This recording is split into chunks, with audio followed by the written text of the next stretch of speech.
जब उसे मिला भूतही खजाना।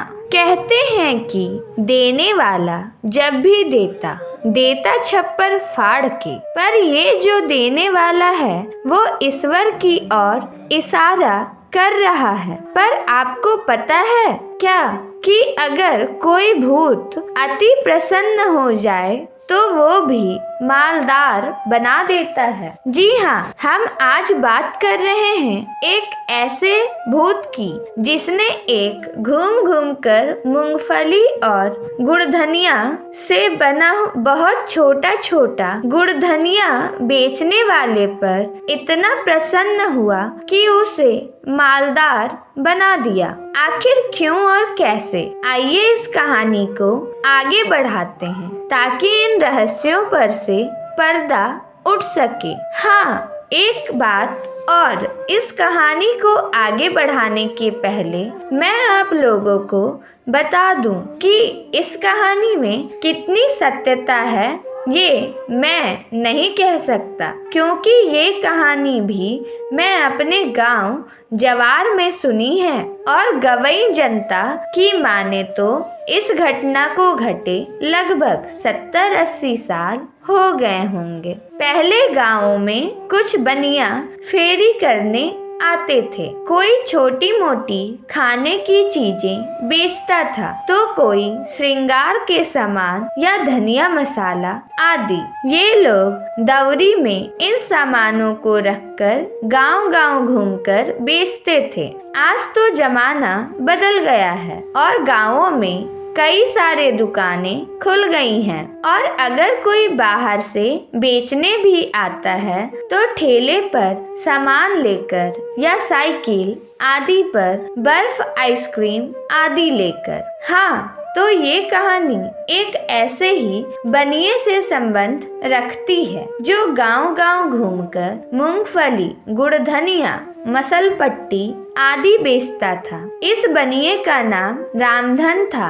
रामधन सूनी पगडंडियों, बड़े बड़े बगीचों आदि से होकर एक गांव से दूसरे गांव जाता था। रामधन रोज सुबह सुबह मूंगफली, गुड़धनिया आदि अपने दौरी में रखता और किसी दूसरे गांव में निकल जाता। एक गांव से दूसरे गांव होते हुए मूंगफली, गुड़धनिया बेचते हुए वो तिजहरिया या कभी कभी शाम को अपने गांव वापस आता। जब वो अपनी दौरी उठाए चलता और बीच बीच में बोला करता, ले गुड़धनिया, ले मूंगफली, ले मसल पट्टी, दांत में सट्टी, लइका खाई सयान हो जाई, बूढ़ खाई जवान हो जाई। उसकी इतनी बात सुनते ही बच्चे अपने अपने घर की ओर भागते हुए ये चिल्लाते थे कि मसल पट्टी वाला आया, मूंगफली वाला आया। और इसके साथ ही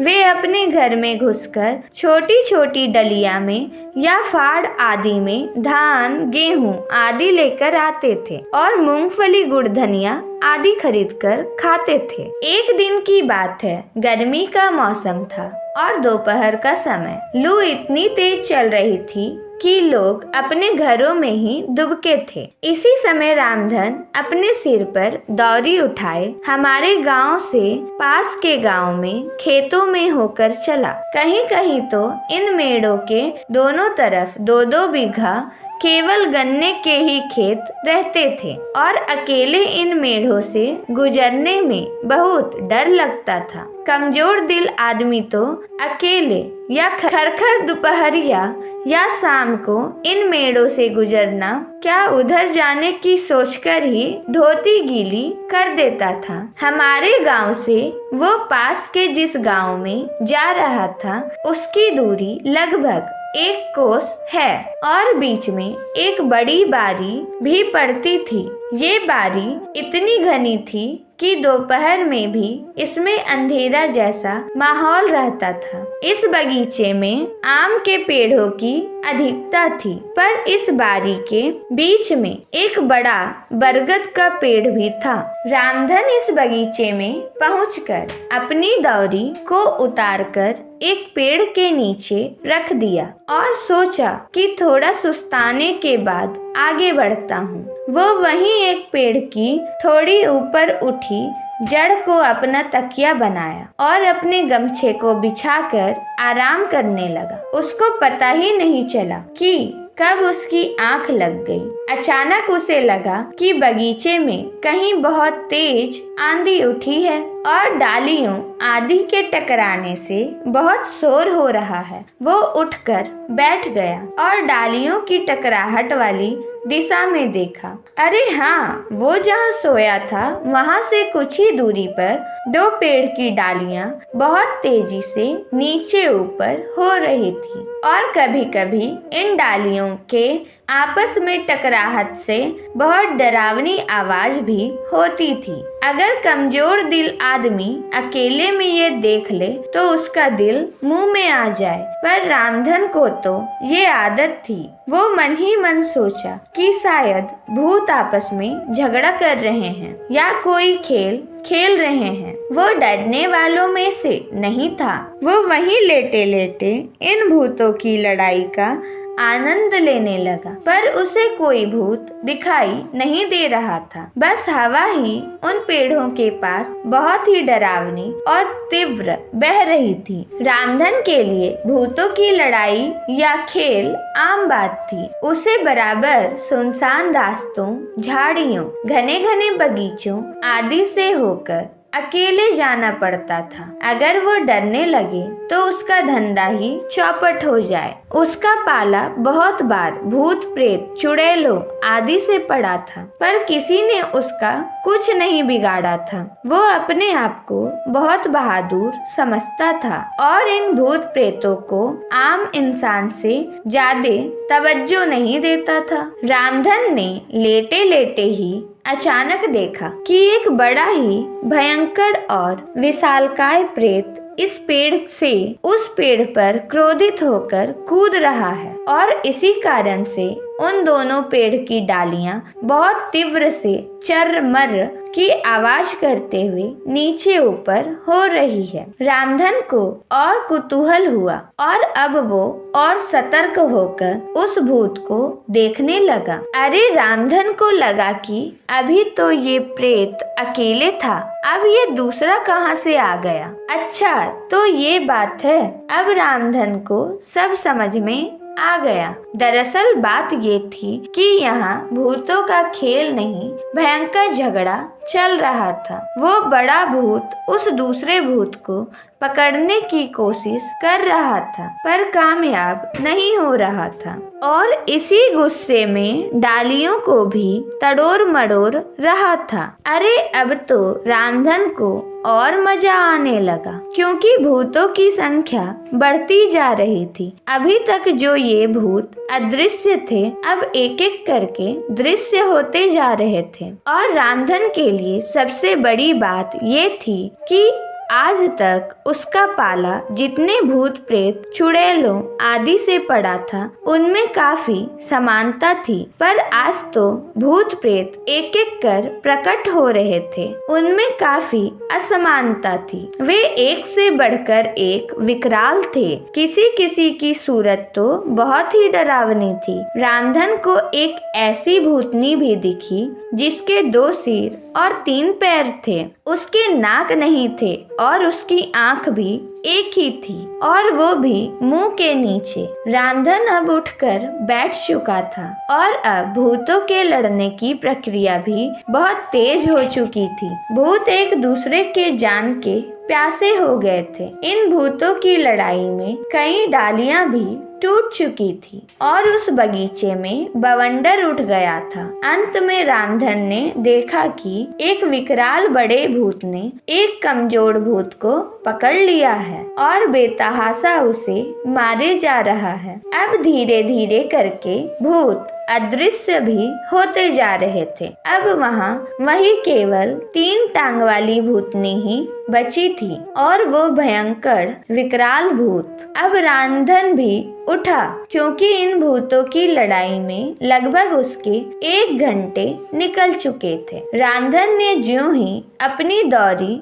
उठाना चाहा, वो उठ ही नहीं रही थी। रामधन को लगा कि अचानक ये दौरी इतनी भारी क्यों हो गई। उसने दोबारा कोशिश की और फिर तिबारा, पर दौरी उठी नहीं। वो पसीने से लथपथ हो गया और किसी अनिष्ट की आशंका से कांप गया। उसने मन ही मन हनुमान जी का नाम लिया, पर आज उसे क्या हो गया वो समझ नहीं पा रहा था। आज तक तो वो कभी डरा नहीं था, पर आज उसे डर सताने लगा। उसके पूरे शरीर में एक कपकपी सी उठ रही थी और उसके सारे रोए तीर जैसे एकदम खड़े हो गए थे। अचानक उसे उस बगीचे में किसी के चलने की आवाज सुनाई दी। ऐसा लग रहा था कि कोई मदमस्त हाथी की चाल से उसके तरफ बढ़ रहा है। रामधन को कुछ दिख तो नहीं रहा था, पर ऐसा लग रहा था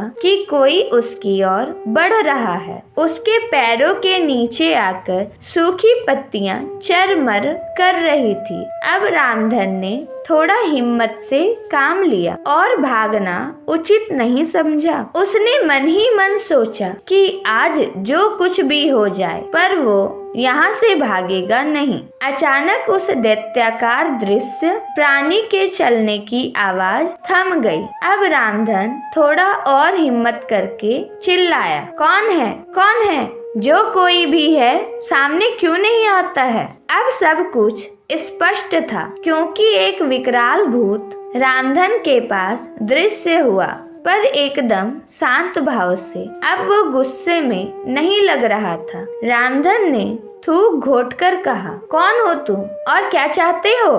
क्यों मुझे परेशान कर रहे हो? मैं डरता नहीं। वो विकराल भूत बोला, डरो मत, मैं तुम्हें डराने भी नहीं आया हूँ। मैं यहाँ का राजा हूँ। राजा और मेरे रहते किसी के डरने की आवश्यकता नहीं। अगर कोई डराने की कोशिश करेगा तो वही हस्र करूँगा जो उस कलमुनिया भूत का किया।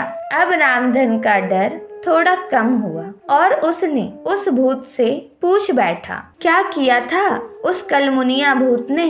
वो विकराल भूत हंसा और कहा, वो कलमुनिया काफी दिनों से इस ललमुनिया को सता रहा था। मैंने उसे कई बार चेतावनी दी, पर समझा ही नहीं। और हद तो आज तब हो गई जब उसने कुछ भूत प्रेतों को एकत्र कर मुझ पर हमला कर दिया। सबको मारा मैंने और दौड़ा दौड़ा कर मारा। रामधन ने अपनी जान बचाने के लिए उस भूत की चमचागिरी में उसकी बहुत प्रशंसा की और बोला, तो क्या अब मैं जाऊं? हाँ जाओ, पर जाते जाते कुछ तो खिला दो, बहुत भूख लगी है और थक भी गया हूँ। उस विकराल भूत ने कहा। रामधन ने उस भूत से अपना पीछा छुड़ाने के लिए थोड़ा गुड़धनिया निकालकर उसे दे दिया। गुड़धनिया खाते ही वो भूत रामधन से विनीत भाव से बोला कि थोड़ा और दो ना। बहुत ही अच्छा है, मैं भी बचपन में बहुत गुड़धनिया खाता था। रामधन ने कहा कि नहीं नहीं, अब नहीं मिलेगा, सब तू ही खा जाओगे तो मैं बेचूंगा क्या? भूत ने कहा कि बोलो कितना हुआ, मैं ही खरीद लेता हूँ। रामधन को अब थोड़ी लालच आ गई, क्योंकि उसने सुन रखा था कि इन भूत प्रेतों के पास अपार संपत्ति होती है। अगर किसी पर प्रसन्न हो गए तो माला माल कर देते हैं। अब रामधन ने दौरी में से थोड़ा और गुड़धनिया निकालकर उस भूत की ओर बढ़ाते हुए बोला कि अब पैसा दो तो ये दौरी का पूरा सामान तुझे दे दूंगा। भूत ने उसके हाथ से गुड़धनिया ले लिया और खाते खाते बोला कि मेरे पीछे पीछे आओ। अब तो रामधन एकदम निडर होकर अपनी दौरी को उठाया और उस भूत के पीछे पीछे चल दिया। वो भूत रामधन को लेकर उस बगीचे में एकदम उत्तर की ओर पहुंचा। ये उस बगीचे का एकदम उत्तरी छोर था। इस उत्तरी छोर पर एक जगह एक थोड़ा उठा हुआ टीला था और वहीं पास में मूंज आदि और एक छोटा सा नीम का पेड़ था। उस नीम के थोड़ा आगे एक छोटा सा पलाश का पेड़ था। उस विकराल भूत ने रामधन से कहा कि इस पलाश के पेड़ के नीचे खोदो।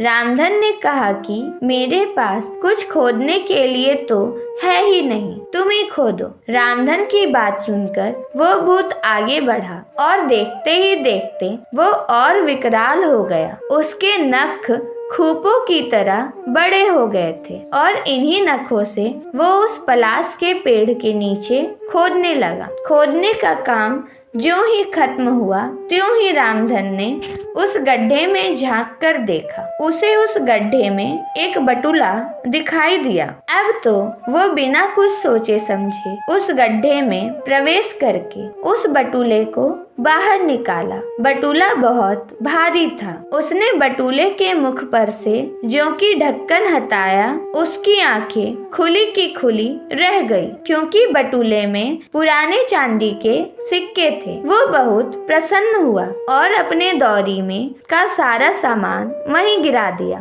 और भूत को बोला कि सब खा जाओ। भूत खाने पर टूट पड़ा और इधर रामधन ने उस बटुले का सारा माल अपने दौरी में रखा और उसे ढककर तेजी से अपने गांव की ओर चल पड़ा। गांव में पहुंचने के एक ही हफ्ते बाद ऐसा लगा कि रामधन की लॉटरी लग गई हो। उसने अपने मढ़ई के स्थान पर लिंटर बनवाना शुरू किया और धीरे धीरे करके मूंगफली और गुड़धनिया बेचने का धंधा बंद कर दिया। सही कहा गया है कि देने वाले भूत जी जब भी देते हैं छप्पर फाड़ कर देते हैं। दोस्तों, ये मजेदार कहानी आपको कैसी लगी कमेंट में जरूर बताना और हाँ, वीडियो को लाइक जरूर करना और ऐसे ही मजेदार कहानियों को सुनने के लिए हमारे चैनल को सब्सक्राइब करना मत भूलना।